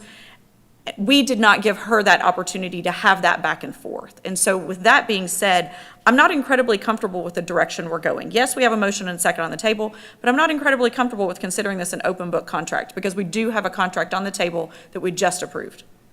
Thank you. And when you say we have a motion and second on the table, are you meaning for the discussion of an additional addendum? Correct. Yeah, because the initial, the addendum is Right. passed. And at this point, if there were alterations that would significantly affect what we've just discussed, it may actually be something that results in a decrease in benefits or pay to the superintendent now. So certainly if the board wishes to address or point those out, the board may. However, this is what we've approved at this point. I certainly want to balance carefully the fact that it would not be fair to the superintendent or to Mr. Palmerini to have us discussing items now that are that weren't part of what the addendum is going in. However, we also have to balance that with the fact that if a board member wishes to express themselves about terms of the contract or suggest some term for the future, or for us to deliberate on prior to signature, that at least the board member has an opportunity to state that. But, Sure. And the board may choose not to entertain that discussion, or may choose to do so. Dr. James? I had extensive contract with Attorney Powers as to the nature in which I should bring up these concerns. So if it was not handled correctly, that is a conversation that Attorney Powers needs to have with the board, because I had extensive conversation about the nature in which I should bring up these concerns that I have regarding this contract. But And let me clarify, the point is there that is correct. What I've indicated is that we would be addressing each of these items sort of as a line item.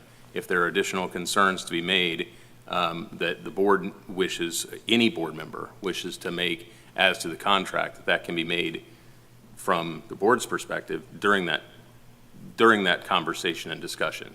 So perhaps the only section that might have gotten ahead of itself was the fact that we called it for a motion and vote, because I did not hear that there were additional concerns to be discussed at that point. When everybody was agreed on this is the addendum, I thought that that's where we were.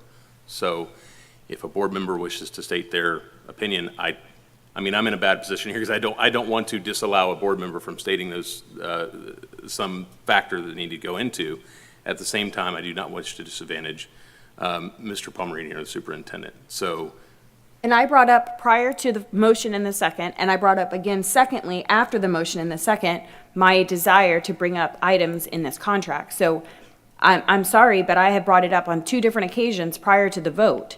But Thank you, Dr. James. We do have a motion on the table right now to have your discussion. So I believe wholeheartedly that this board we owe it to our community to have a discussion about some items in this contract that I do not believe are reflective of necessarily what is best for us. We have an evaluation on page 7, item 13. We have an evaluation. I am not comfortable with the evaluation tool that we have set. I do not believe that it is representative of all of the individuals who work within this school district at all. And so I believe that the language within this annual evaluation needs to be adjusted to include language that is reflective of input from the community, from the staff members.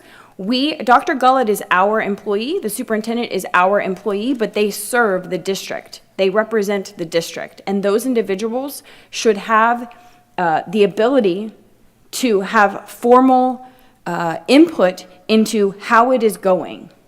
Because unless board members are incredibly in tune with their schools and their community and are in conversation consistently, they are not necessarily informed of all of the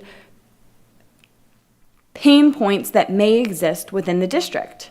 And when board members are elected in November and contracts are presented shortly after coming in, and the only piece of evidence for evaluation is 4 pieces of paper, I believe wholeheartedly that that is not the most responsible thing to do. And I think it needs to be addressed. And Attorney Powers, you can speak to whether we can address the evaluation outside of this particular session with the language that currently exists in the contract. And if that is the case, then that will be my formal desire as a board member to have a work session regarding the superintendent's evaluation. But if the language in the contract needs to change to reflect that, then that is what needs to happen, because from this board member's perspective, because it is not representative of the community. Thank you, Dr. James. Actually, I'll like to respond first, then I'll let you, Attorney Powers. The way I read this, and correct me if I'm wrong from the legalese perspective, that the original evaluation instrument would be determined by mutual consent of the superintendent and the school board. Speaking to an original evaluation tool, at this juncture, this board has not had a work session, nor have we had master board training, nor have we had anything specific to the appointed superintendent's evaluation process. And that is perhaps exactly what I just recommended, that we do so following the agreement that we've just had. Because this speaks to the original evaluation and does not speak to ongoing evaluation, I do believe there is potential opportunity, if not extensive opportunity, for us to have conversation about what that looks like. But I don't believe there is a requirement to adjust the way the contract was written, because it does speak specifically to the original evaluation tool. The attorneys can correct me if I'm wrong on that. as to page 7, what you're speaking speaking to is to item 13, annual evaluation. The school board shall evaluate the superintendent on an annual basis. The evaluations shall be done in writing, shall be a public document and shall be placed in the superintendent's personnel file. The evaluation shall be related to the school board's goals and other factors. The original evaluation instrument shall be as determined by mutual consent of the superintendent and school board with regard to the content thereof. If no mutual consent is obtained, then by the school board solely. The superintendent shall be initially evaluated on or before June 1st, 2021, and then on or before June 1st of each year thereafter. Thank you, Attorney Powers. And so what I additionally have learned from Andrea Messina from the Florida School Board Association is, she asked me, when have you publicly talked about the superintendent's evaluations? And I said, I've been chair for 3 months. I can tell you in the time I've been on the board, we have not had public conversation about any of the superintendent's evaluations. That's one of those cleanup items that we need to do, frankly, Dr. James. And so I do believe it does give us ample opportunity between now and June 1st to have discussion, bring in Florida School Board Association, talk us through what appointed superintendent looks like and how that needs to operate in our district. This was a new opportunity. Kudos to you all for getting us there. It was a new opportunity for our district. We did not know what this was going to look like. We didn't, we're part of the way there as far as what I can tell. And it does seem like we have some room as a board to know how to operate under an appointed superintendent and what that needs to look like moving forward. So the way I read the contract does not lend itself to actually adjustment of the language in the contract, because we have approved it as it is, if I'm not mistaken. If we certainly are talking about it from an addendum to adjust the language, I don't see that the adjustment of language is necessary. I do think that this would go in one of those policy versus procedure conversations, that if we look at this contract as policy, then we would consider our procedures what needs to be updated next. Well, yes, and under number 13 on page 7, it permits for the board and superintendent to come to an agreement, or if no mutual consent is obtained, that the board may proceed with its own tool. And I believe that was, from everything that I've read, to develop the evaluation tools that they see fit. But I will also speak to the fact that besides the actual just paper that is, the evaluations that are given by board members, which are a public document, that the other statement that other board members have indicated is that there's also the ability of the superintendent to report progress and for the board to comment on that progress at each step along the way as to the strategic goals and plans. So when the superintendent at most meetings or work sessions discusses something regarding the strategic plan, at that point is essentially a feedback opportunity. That would be something that occurs on a more than quarterly basis, but then can be incorporated within your future evaluations. And that process is just something that the board would need to, each year, so far, the board has treated the superintendent's evaluations just as they would other district administrators, and that's the way that those happen. So if the board wishes to, sharpen whatever tool it wishes to use for the evaluation procedures, that's contemplated within the contract, and you may do so. But that's, again, for the superintendent and board to discuss. Thank you, Attorney Powers. Madam Chair. Reverend Cummings. And the way I'm reading this, the language that we originally put in there was mutual language that did not disenfranchise the superintendent, nor did it disenfranchise the board. It almost gave us equal setting in that situation. The superintendent didn't ask to change this language from what I'm seeing. And so it still gives us room, I understand, about maybe having a more tighter evaluation tool, but that's still on the table. That's still in here that we don't really have to negotiate on right now. No. Question? Vice Chair. Thank you, and along with what Board Member Cummings is saying, what we would, the board would want to do around getting that information and coming to that final tool, how would we be gathering more information? That is part of a discussion that I look forward to having through a process as you just described. I'm not sure how helpful it is to go back and rehash 2020. that's where I am with this. I would look forward to addressing your points, Dr. James, in a more appropriate forum as our chair outlined. Dr. James? And so my purpose of bringing it up now is to get confirmation that that the language is appropriate and that we can move forward in a different forum, which is why I'm bringing it up at this moment, so that we can ensure that we are all on the same page before this discussion closes out. So we didn't finish the conversation about 15%, other than Reverend Cummings indicating that it was a part of a bargaining chip that was used back when the contract was initially drafted, and Ms. Thrower indicating that she had previously drawn question to it in earlier discussion. So that's where we left that discussion. So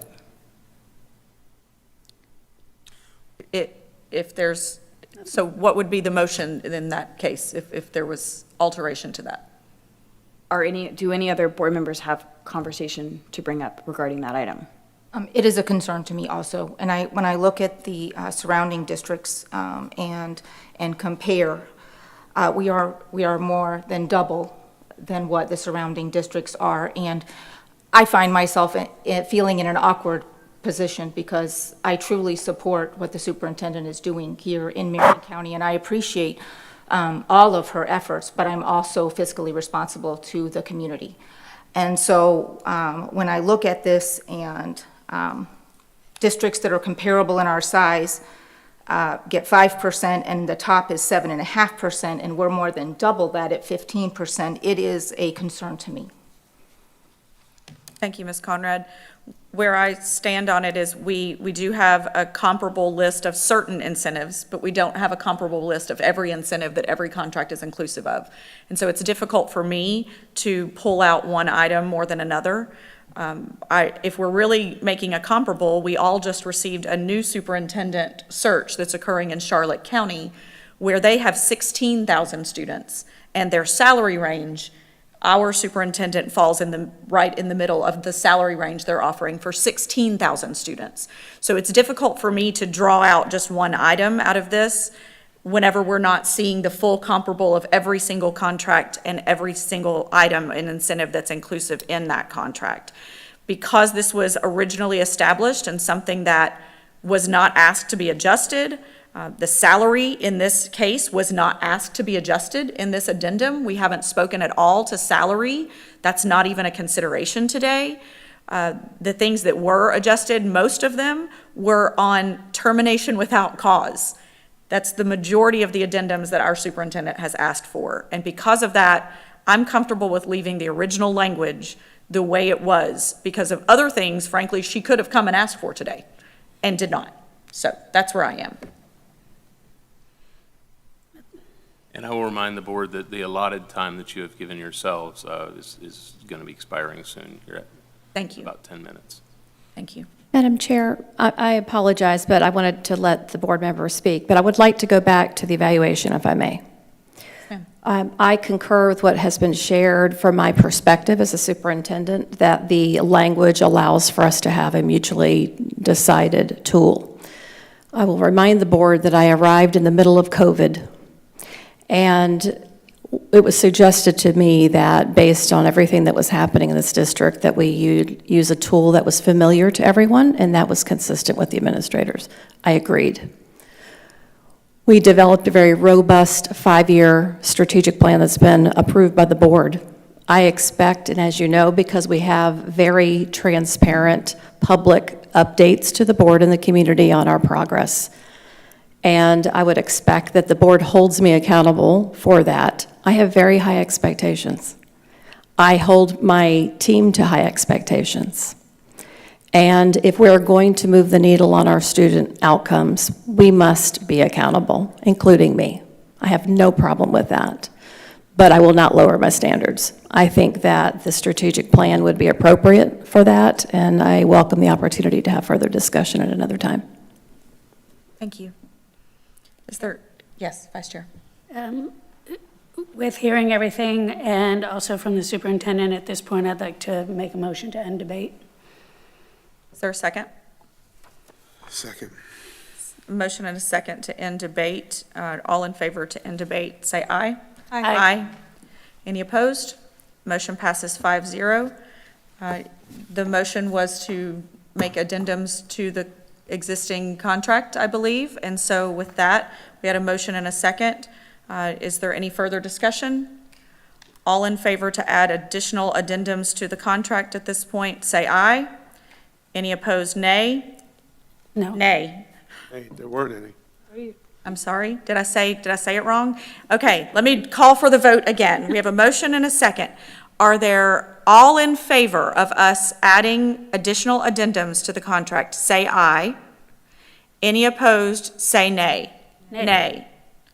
There's going to be no. Motion additions. fails, or that motion to have additional addendums has failed. So that is a 5-0 to not open the contract for additional addendums at this time. With that, the next administrative briefing and work session is scheduled for February 23rd, 2023 at 9 a.m., which is tomorrow. The purpose of the work session is to discuss the update of Acceleration Academy and Southwest Localized Rezoning Update. The following administrative briefing and work session is scheduled on March 9th, 2023 at 9 a.m. The purpose of the work session is to discuss the Code of Student Conduct revisions 1 of 2, Student Progression Plan 1 of 2, alternative placements, Code of Civility, and mid-year review of current year 2022-2023 budget. Wow, that's going to be a long work session. Okay, with that, we will go to board comments. May I, before we go there, I just want to clarify that the motion, the second motion that you voted on, Yes. that was a motion for additional addendums. Would the board concur that it be properly stated as a motion for a second addendum? Okay, That was denied, because the second addendum would be what we were discussing as to whether the board itself had any additional items that they wished to modify beyond the scope of what the superintendent's discussion was. So I believe for record-keeping purposes, that helps us. thank you, that the motion should have been stated for a second addendum. Right. And with that, the motion was made by Dr. James, the second was by Ms. Conrad. After discussion, the motion failed. Okay. On a 5-0 vote. Okay, with that, I'll open it up to board member comments, and we'll start with Ms. Martinez Lopez. Anything from the board clerk? Thank you. Attorney Powers.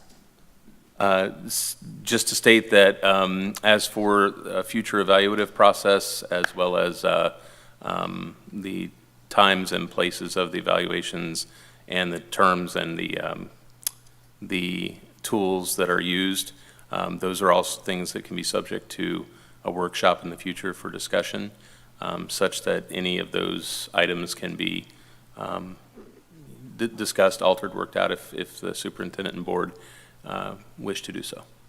Thank you. Dr. Gullett. Good morning again, Madam Chair, members of the board. I do have some comments I'd like to share. It has been an honor to serve as the first appointed superintendent for Marion County Public Schools. And as your Chief Executive Officer, I'm proud of the work we have accomplished for the students in our district thus far. Roughly 2.5 years ago, I was hired during COVID-19 at an unprecedented time in education. Through a strong partnership with our local health agency, I ensured we used a case-by-case approach in decision-making to provide educational access to all students in our community. As a result, we never closed a school. Even before I arrived, I embarked on a listening tour and facilitated the creation of a 5-year strategic plan that brought stakeholders and board members together with a keen focus of helping every student succeed. This ambitious and fluid plan centers on my core approach: elevating, accelerating, and innovating what we do in talent management, operational efficiency, safe learning and working environments, and communications and community engagement, with a laser-sharp focus on improving our district student achievement from the bottom third to the top in the state. During my tenure, district performance has resulted in the highest comparative ranking of student achievement to date and increased in 7 of 11 categories in the most recent year, with our district 1 point shy from a B district grade despite a failing charter school. I made instruction the priority and through dedicated resources, external operators were eliminated, improving our most fragile and systemically underperforming schools. Through reorganization, I created a transformation learning community to provide focused, preventive support to our schools with the greatest need. I prioritized early learning, now providing critical education access at every school in our district. And using a systems approach, we developed an instructional framework, a comprehensive leadership and learning pathway, and a keen focus on the basics, Tier 1 instruction. With a strong commitment to ensuring our students are prepared to choose their future and be highly competitive, CTE programs and college preparatory offerings have expanded to increase student choice and pathways beginning as early as the elementary grades. And just last week, we were recognized by Cambridge International Education as National District of the Year for medium-sized districts by increasing course offerings by 38% and sustaining or improving student performance. In addition to expanding student choice and pathways, we now have a research-based accredited program to re-engage youth and increase their chances of graduating from high school. And I have been deeply committed to taking a robust approach to increasing family engagement to strengthen our collective impact on student success. In the past few years, my team has assisted with the full process of updating board policies. I also keenly focused on improving antiquated systems to increase efficiencies in facilities, designed hiring practices to identify top talent, and engaged in a district accreditation process that all optimize our ability to increase student performance. I prioritized transportation issues by providing additional resources and implemented a communication tool to improve information flow between our families and schools. When I came to Marion County, I shared my concerns with our school safety hardening plans and accelerated the timeline. And I ensure that our budgeting process now aligns our expenditures with our strategic plan priorities.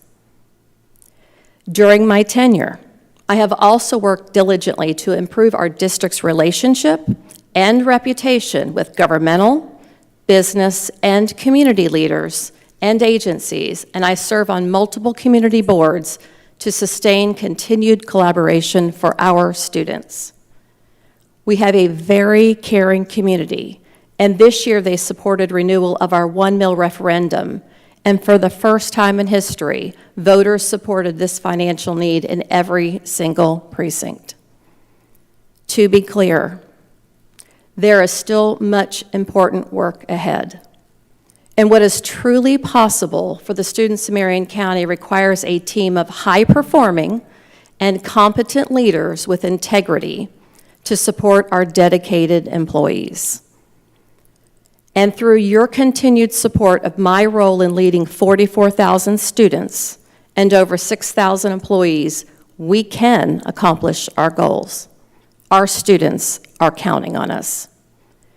It has been an honor to serve the Marion County community as superintendent, and I am confident that through continued high expectations, a keen focus on continuous improvement, and a commitment to courageous decision-making that is founded on professionalism and accountability, we will help every student succeed.